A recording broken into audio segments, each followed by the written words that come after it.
kamu masuk surga bukan karena amalmu. Kata Nabi, kamu masuk surga bukan karena amalmu, bukan karena ritualmu.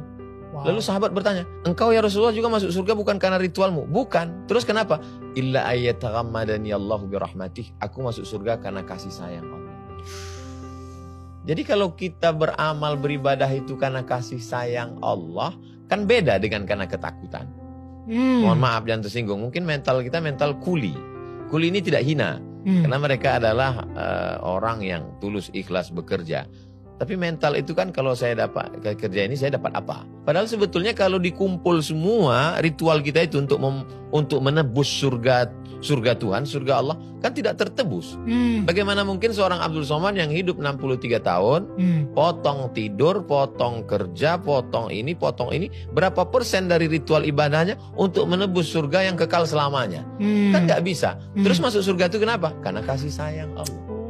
Kalau dia masukkan kita ke surganya karena kasih sayangnya, lalu kenapa kita nggak punya kasih sayang? Saya kalau ngobrol sama banyak teman muslim saya gitu ya, mereka sangat fokus banget sama pahalanya, ya kan? Jadi oh ya biar dapat pahala lebih banyak, supaya nanti di surga dan lain-lain. Tapi kalau misalnya tadi Nabi sempat bilang bahwa orang masuk surga bukan karena amalnya, tapi karena kasih sayang Tuhan. Jadi apa pahala yang selama ini mereka kumpulkan gitu? Karena pahalanya sebanyak-banyak yang mereka kumpulkan, yang gak akan cukup juga. Bang Daniel, pemula ini dia mikirnya belum nyampe di situ. Jadi untuk tahap pemula ini dia masih nanya, saya kalau kerja 1 jam berapa ya? Kamu $2. Terus kalau per hari, kalau kerja malam ada bonusnya enggak?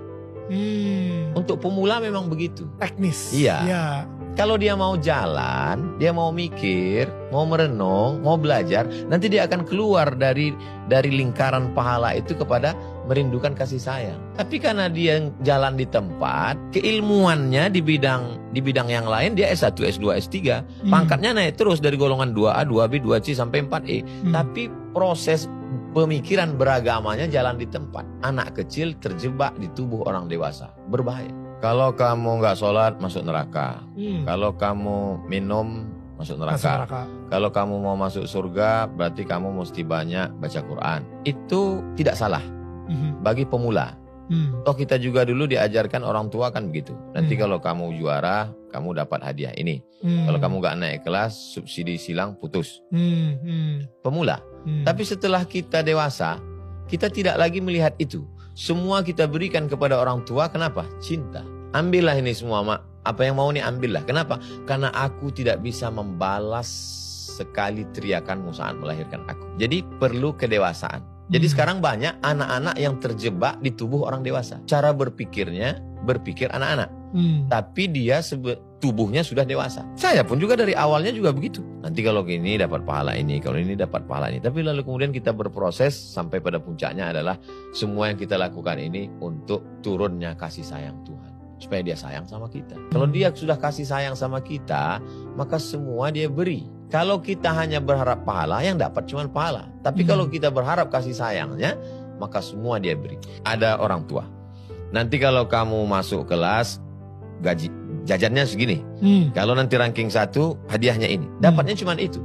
Tapi kalau kasih sayang orang tua didapat, sentuhlah pada hatinya, letak kasih sayangnya, maka semuanya akan dikasih. Tidak lagi hubungan ganti rugi. Iya. Tidak barter. Transaksional, ya. Hubungan kita dengan Tuhan itu bukan barter, transaksional. Saya ngerti sih, karena dulu saya transaksional banget soalnya. Ada yang lebih mengerikan lagi, dia angkat Tuhan sebagai direkturnya. Kalau saya buat gini, gaji saya begini.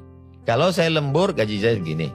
Kalau ternyata saya sudah kerja, nggak dapat yang saya inginkan, dia komplain, unjuk rasa. Tuhan mana?